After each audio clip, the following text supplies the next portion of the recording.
term as a morbidity indicator. What are its major uses? The most important one is helps to estimate the magnitude of a disease and identify high risk population. Prevalence हम जब किसी disease की find करते हैं तो एक तो हमें उससे डिजीज का मैग्नीट्यूड पता चल जाता है। मैग्नीट्यूड से मतलब है उसका हुजम, कितनी ज्यादा है डिजीज या कितनी कम है, तो उसका हुजम हमें मैग्नीट्यूड पता चलता है उस डिजीज का। और दूसरा हाई रिस्क पॉपुलेशन, कि कौन सी पॉपुलेशन कितने रिस्क पे है इस डिजीज के डेवलप होने में। सपोज एक पॉपुलेशन में आपने प्रेवलेंस फाइंड की तो दैट वाज 5 केसेस पर 100 population, it's mean that is not much more, but if you found if you calculated the prevalence of a particular disease in another population and you found there were more than 30 cases per 100 tested people, so it's mean the prevalence of a disease in population B is higher rather than in population A.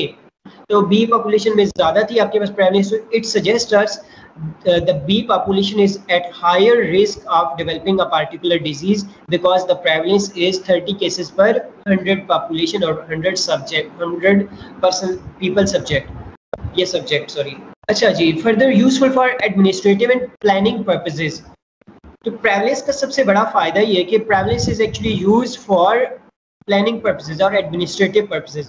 जिस तरह से ये समझाना बहुत आसान है Covid की वजह से, कि आपको पता है कि जहाँ पे कोविड की प्रेवलेंस रेट ज़्यादा है, एक पार्टिकुलर टाइम पे कोरोना के पुराने मरीज भी मौजूद हों और नए मरीज भी वहाँ पे मौजूद है, न्यू केसेस और पुराने भी। तो इसका मतलब है उस एरिया में कोरोना की प्रेवलेंस हमें पता चलेगी 5% है, 10% है, 100 में से 5 लोग हैं, 10 लोग हैं।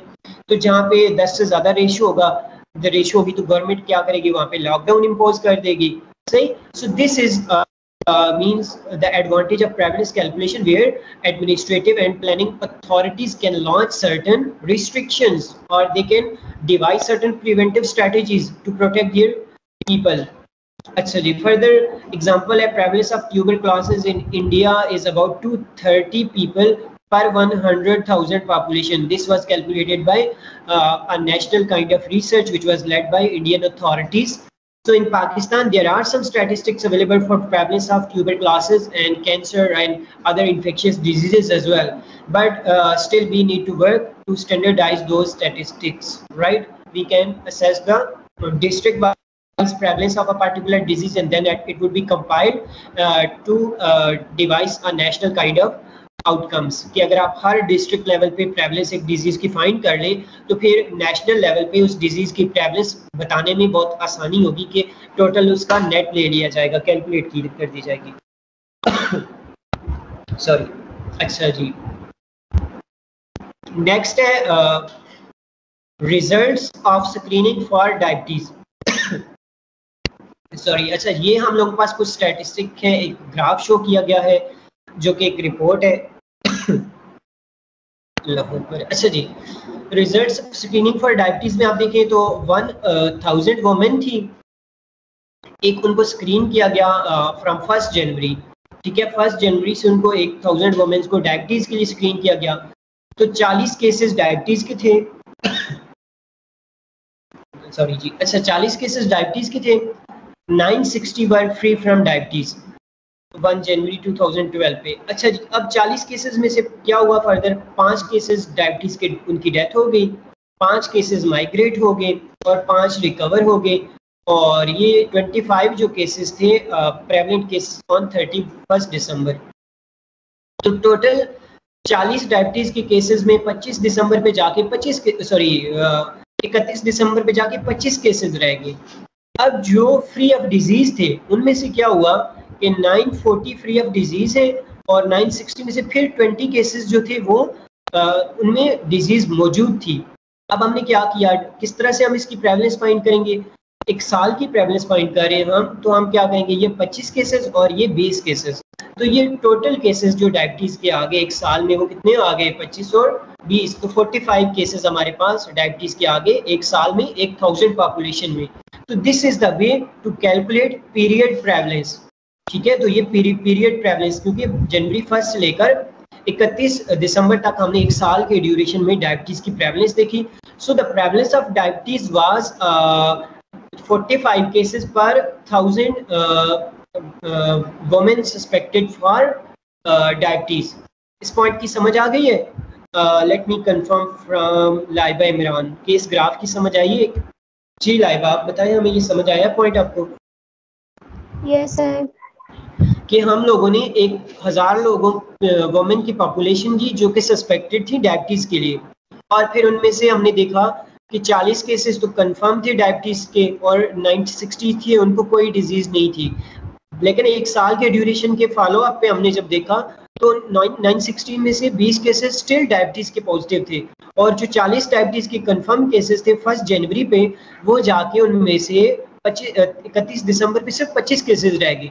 तो नेट जो प्रेवलेंस टोटल है हम लोगों का period prevalence, that period prevalence is equal to 45 cases per 1000 women population suspected for diabetes.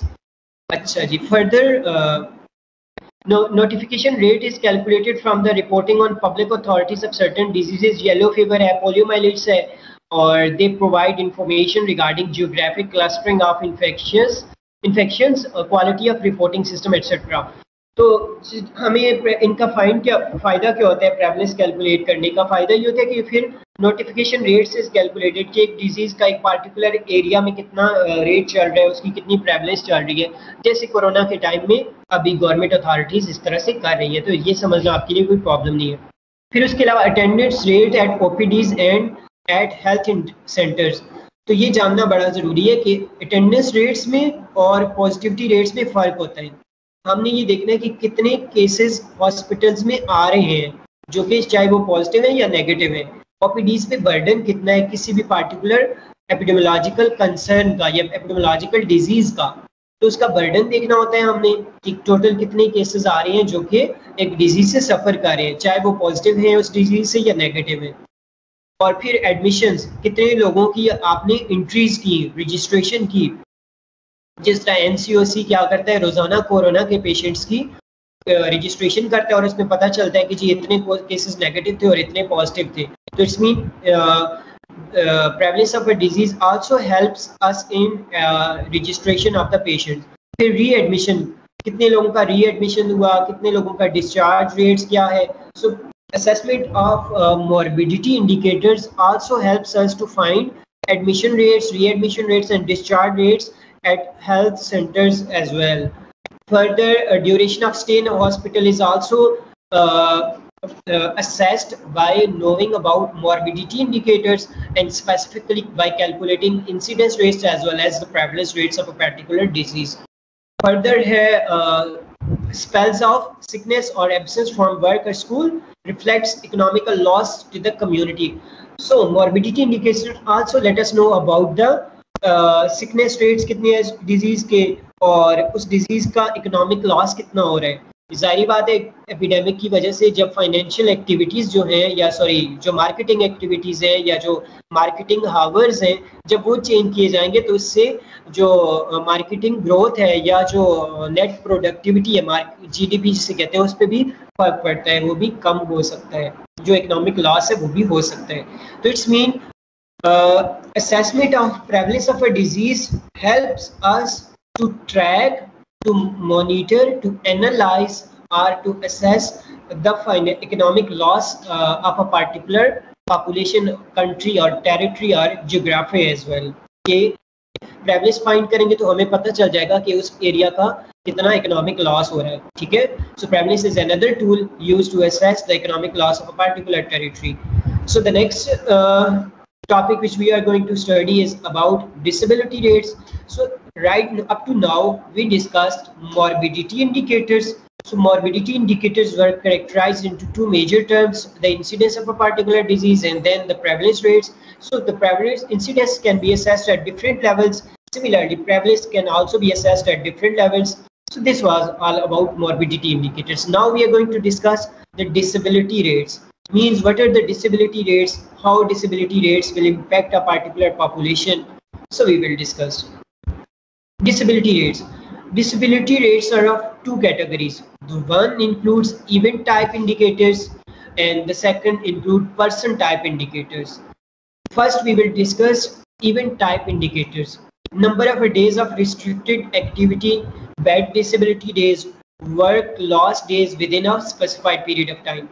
तो जो इवेंट टाइप इंडिकेटर्स हैं या इवेंट टाइप डिसेबिलिटी रेट्स हैं, उसका मुझसे मुराद ये है कि एक नॉर्मल इंडिविजुअल है, वो बीमार हो जाता है और कितने दिन वो बेड रेस्ट पे रहता है.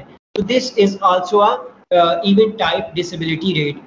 Event type disability rates are calculated by subtracting the total age of a particular person minus the bed rest days of a particular person.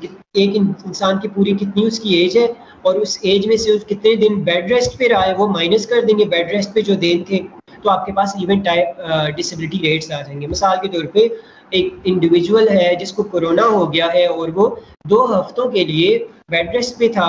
तो 2 हफ्तों में अगर वो बेड रेस्ट पे था तो इट्स मीन अब क्या करना है हमने, उसकी लाइफ अगर एज 40 साल है, 40 साल में से 2 हफ्ते माइनस कर दे तो बाकी उसके जो 2 हफ्ते माइनस करेंगे तो वो एक्चुअली उसके पास इवेंट टाइप डिसेबिलिटी रेट्स आ जाएंगे. कि इसी तरह एक पूरी पॉपुलेशन में इंडिविजुअल लेवल पे इवेंट टाइप डिसेबिलिटी रेट्स की इतनी ज़्यादा इंपॉर्टेंस नहीं है जितनी कि इनकी कम्युनिटी लेवल पे या पॉपुलेशन लेवल पे इंपॉर्टेंस है. एक पॉपुलेशन में आप देखेंगे कि कितने लोग थे जो बेड रेस्ट पे गए हैं कोरोना की वजह से या किसी भी एपिडेमिक की वजह से. तो आप सपोज एक 1000 लोगों की पॉपुलेशन में अगर 1000 लोगों की पॉपुलेशन में से 600 लोगों को अगर बेड रेस्ट रिक्वायर्ड था कुछ डेज के लिए, तो इसका मतलब है number of people who are facing from event type disability in a particular population. So at the population level, event type disability indicators have significant importance, but event type disability indicators don't have any more importance at the individual level. क्योंकि bed rest पे कोई बहुत कम दिन ही रह सकता है, लेकिन अगर कोई लॉन्गर टाइम के लिए बेड रेस्ट पे तो then we can say that event type disability indicators have their integral importance. Further, person type indicators: limitation of mobility, confined to bed, confined to house, special aid in getting around, limitation of activity, limitation to perform the basic activities of daily living, eating, washing and dressing. Those people who are suffering from mobility related disorders, कि वो move नहीं कर सकते, ठीक है, और confined to bed rest, वो खुद मूव नहीं कर सकते, they are unable to perform their daily life activities. Such kind of disabilities are termed as person type disabilities, and such indicators are known as person type disability indicators. एक population में कितने लोग हैं which cannot move or which cannot perform their daily life activities. So this is another kind of categorization of disability where we can assess the people who are facing from person type disability in a particular population, and then government devises or launches certain strategies to support them. कि उनको wheel chairs provide करना और इस तरह से उनको hearing add या बाकी जितने भी एक्सेसिबल डिवाइसेस होते हैं वो प्रोवाइड करना, एक्सेसिबल फैसिलिटीज प्रोवाइड करना. Government tries to do that by finding the number of people who are suffering from person type disabilities in a particular population. अच्छा जी, फर्दर है disability indicator hello, health adjusted life expectancy. This is also a disability indicator. How we follow it: life expectancy at birth, but includes an adjustment for time spent in poor health, number of years in full health that a newborn can expect to live based on current rates of ill health and mortality. अच्छा, health से मुराद ये होती है कि एक individual है जो कि नॉर्मल है. सपोज नॉर्मल अगर बर्थ उसकी होती है तो हम कहते हैं कि उसकी नॉर्मल जो लाइफ एक्सपेक्टेंसी है that could be a 70 year age. लेकिन वो क्या होता है कि पैदा होने के बाद उसके कितने अरसे के लिए वो डिसेबल रहता है. सपोज वो कितने अरसा अपनी लाइफ को मैनेज करता है by using some accessible facilities और necessary facilities. So that represents health adjusted life expectancy. मिसाल के तौर पे जी, क्या एक इंडिविजुअल है जो कि नॉर्मल है, 10 साल तक उसे कोई प्रॉब्लम नहीं होता, 10 साल के बाद उसकी एक बोन लेग फ्रैक्चर हो जाती है सपोज. अब अगर 10 साल के बाद उसकी लेग फ्रैक्चर होती है 10 साल की एज के बाद और वो 70 ईयर जिंदा रहता है, तो it's mean that person is living 60 year of his age with health adjusted life expectancy, कि उसने अपनी लाइफ को एडजस्ट किया for 60 years. So this is another way to calculate HAIL. HAIL for India is 53 years. तो health adjusted life expectancy जो है कि एक डिसेबल इंडिविजुअल है इंडिया में, वो मैक्सिमम 53 साल तक अपनी डिसेबिलिटी को मैनेज करके जिंदा रह सकते हैं, ठीक है. but over here that is not specified what kind of disability that person is suffering from. In Pakistan, you can even calculate this one.